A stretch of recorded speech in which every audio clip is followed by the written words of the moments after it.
I want to bring something in like a Mariota that's different. Give me something that's different. Because we talked about the Dobbs thing, but okay, what's a higher end Dobbs? Mariota is a higher end version of Dobbs. Bring me that, but at least he is drastically different from Mason and Haskins, and it would hold true to this theory of the Matt Canada offense, right? That he's the closest guy. That's the thing. So that's why for me, I'm just like, I don't want to bring in what we already have. That's the same conversation at running back. That's why I'm always like, I don't want to bring in another thumper, a big bruiser back. No, we got Najee. Give me a speed guy. Give me somebody that can spread you out, somebody that can play in space. It's just a different element to it. So that's kind of like where I lay with that, man. How you feel about then Mariota? We signed Mariota. We signed Cordell Patterson. You kind of liking that? But you're putting a lot. It's going to depend on what Mariota we get, because that's a question mark with him, right? We don't know if he can be a guy. How much should they run the Oregon system down in like Tennessee though? Is Canada going to be close to the Oregon system, you think? I don't know. A lot of his stuff's under center though. Oregon stuff wasn't under center. Right.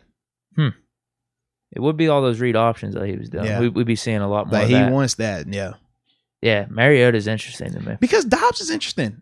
But Dobbs isn't as high end as a Mariota in terms of like Mariota the talent is different. Yeah.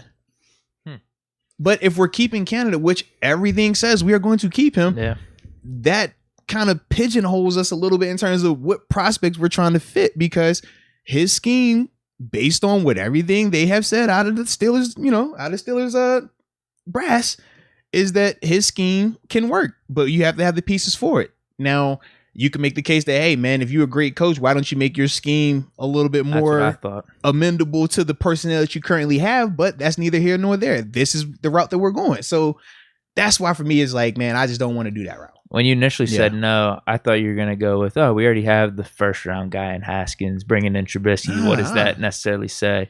No, you want a whole different, but you just don't think it's even worth it. Bring in a different guy. Okay. Because like I said, to me, Haskins versus Trubisky, and that's why I kept saying to you, was like, man, for you to give up on Trubisky but not give up on Haskins, I look at them as like, y'all are in the same space in terms of fair. If anything, Trubisky has had the better career more, right? Point. So that's why for me, I'm like, I'm not against Trubisky. I just don't feel like if we have Haskins already here and we have Mason here, all three of them are the same version. You know what I mean? Like close to varying degrees of how, how much better and stuff like that, but they're all in the same family. Whereas a Mariota, he is different. He's different. And that's what I want. Just because when you're talking about competition, when you're talking about a young coordinator in Matt Canada trying to find his way, maybe he's adjusting, maybe he's doing self-scout and saying, well, you know what? I do got to be able to handle this. I do need to add this in there. At least give him variety. Because if all he's looking at is the same three style of quarterbacks to varying degrees, how much versatility are we going to see from him? How much growth or lack thereof can we see from him? And that's the other part of it. I'm critical of him, but at the same time, I want to see him grow. I want to see him do a good job, because that means the team's going to win. Yeah. But I also feel like you got to give him pieces to at least make a valid case. And if, like I said, if this season looked like this because he didn't have that piece, don't have that be an excuse again. That's, you know what I mean? I don't want that excuse again. I want to know, is he a guy or not? Because if he's not, we're wasting time. Yeah, exactly. Yeah. You'd feel different about Jameis, though, even though he's in the similar mode. At least I do, because I feel like Jameis is way more proven, way more higher end. I don't think Trubisky, Haskins, or Mason are even in the conversation. Like that would be a competition. If we brought in Jameis, he should be the guy right off the bat. Absolutely, 100%. That's definitely where I feel, man. He should be. Make it a competition if you want, but he's QB1. I'd say he should be getting all the first team reps. Absolutely. Now, what if we brought in Mariota? Would it be the same way? Whoa. This is my thing. I don't feel like it should, but I feel like Mariota needs to prove it. Like, in the end of the day, I'm bringing him in. I know Mariota's going to beat these guys out, but I'm not telling Mariota that, because why should I? I want to see you beat him up, but I also want that contract to reflect that as well. I don't want that contract telling you got starter money. Jameis is going to have a contract where it's going to say, yo, you're QB1. We know this. It's not franchise quarterback, but you're QB1. Mariota, I'm not bringing him on QB1 money. I'm bringing him on, hey, if you become QB1 this season, you got respectable money, but if you're the backup, it doesn't kill us. And that's where I'm going with him. And I do think he still would beat those guys out. The biggest question with Mariota is passing the ball. Can he do it consistently enough? Because athletically, he's going to blow Mason Rudolph and Dwayne Haskins out the water. Yeah. But in terms of the arm and the accuracy, the strength, the risk assessment, I don't know where he's at compared to Haskins and Mason. because I do think Haskins and especially like they can throw when they're doing what they're supposed to do. They can throw the ball. We've seen that. Whereas with Mariota, it's like it gets super inconsistent at times with him. He could get you on the short stuff pretty good. He's pretty accurate with that. Yeah, the deep ball. I haven't seen enough Mariota. He's always felt more Jimmy G to me. Yeah. Like letting you down, a little limited, but has that nice athleticism. I don't think Tennessee was really tailored for him, though, like that. They didn't have that much talent. So, man, Canada fits him perfectly. If we sign him, we could really talk ourselves into Mariota, man. I'm starting to get hyped about it right now. Now, John Dobbin brings up a good point. He talks about Mariota's injury history in terms of him being a little bit more injury prone. Now, part of that is with the style of play we know as a mobile quarterback. Yeah, you're going to take some shots. Now, I want to see, though, what injuries he's had during the seasons as well, just to know, like, was it an ACL? Or are we talking like, all right, it was a knee bruise? Because, like, bruises is more so him as Draft Sharks injury history. They got it all pulled up for me. Fire, let's go. Ooh, we got one at number 2. Yeah. MCL. Oh, okay. Yeah, knee sprain. And we got some like quads here. Okay. Hamstring pull. That's a fast guy problem. Chest. AC joint sprain. Right. Yeah, that was 2015. That was way back. Okay. Arm elbow sprain, 2018. Yeah. That's nothing crazy. Yeah. Like I said, the numbers has to be right. Wow. Though. That's my name. They have a whole injury history site. This is crazy. DraftSharks.com. I'm going to check them out. Wow. Heck, yeah. But for me, really man, for me, man, my biggest thing with Mariota though is really just the money part of it. If you can have that money, 10.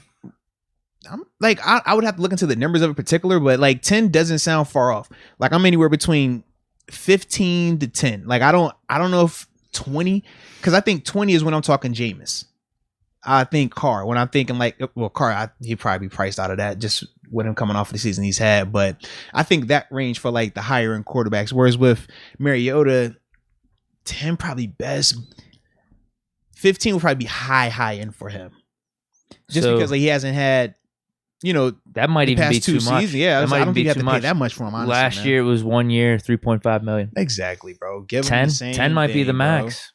Oh, heck no. If he was for 3 last year, he didn't even play like that this year. Think about it. He was the gadget guy, the extra quarterback when they want to do some of the short yardage and run stuff. He could be a steal for us. Yeah, it actually makes sense for him to come to Pittsburgh then, because he might get a legitimate chance to start. Yeah, if the numbers are like that, then yeah. Because look, I'm reading this. He went out there for a little bit more than that. That's interesting, dude. It might have been the year prior, but he might have re-signed for. Gotcha. Why do I want to say it was $8 million last year? I definitely thought that 3 is low for like. Whew. But you just type in Marcus Mariota. This is how he's being talked about right here. Packers. How much would Marcus Mariota cost? For them, why would the Packers do that? I guess they're assuming Rodgers is gone. They want to bring in Mariota to compete with Jordan Love. So how much are you paying Mariota to do that? It can't be that much. Right. Well, here's another one.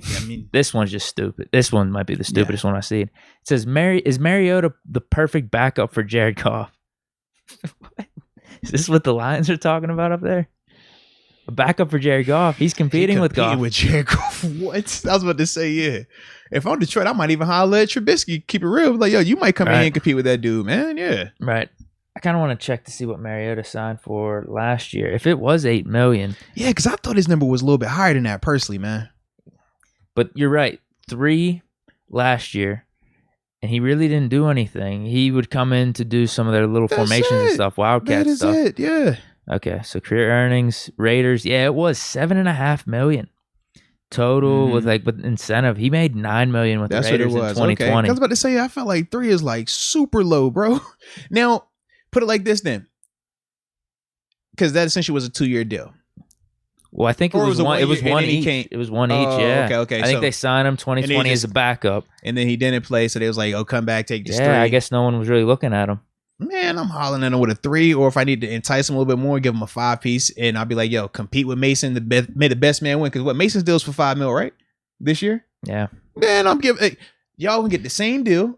Y'all compete for it, and then whoever gets the job gets the money. Who's Ben's agent? I don't remember. Hold on. This might be Ben's agent. That's with Mariota. Okay. I don't know if that's a connection point. Uh-oh. Well, it says... So you instantly love him? No, I was going to say, though. Yeah, because it says for Ben's agent, Rep 1 Sports. That's like that YouTube channel. Yeah. Okay. Excuse me. It's the same for Mariota. Okay. Rep 1 Sports, Ryan Tolner. So I'll just say, who's the specific guy for Ben? It didn't say. No, it didn't say. Gotcha. So Mariota, 28. He will turn 29. It looks like midway through the season. You're talking me into this Mariota move, actually. I like that one better. I like than Trubisky. Yeah, for me personally, just if the whole premise is true about Canada and why the offense looked the way that it did, I would like to bring him in. I think that would someone different. Yeah, just different. I like that. Still good. Still compete with these guys. Doesn't cost you too much. Yeah.